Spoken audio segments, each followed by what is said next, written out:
भंडारा गोंदिया विधान परिषद निवडणुकीच्या मतदानादरम्यान राजकीय आरोप प्रत्यारोपांना देखील वेग आला आहे। अपक्ष उमेदवारांना महायुतीकडून दबाव टाकला जात असल्याचा केलेला आरोप भाजप आमदार परिणय फुके यांनी फेटाळून लावला। महायुतीचे उमेदवार अविनाश ब्राह्मणकर यांचा विजय निश्चित असल्याचा दावा परिणय फुके यांनी केला।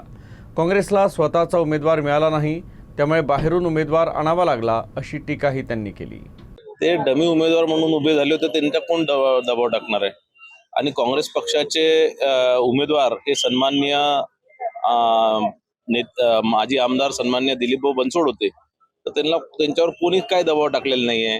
आणि हे उमेदवारच नव्हते, हे तर काय ते आता कोणी भेटलं नाही काँग्रेसला लढवायला म्हणून एक आयता उमेदवार आणला।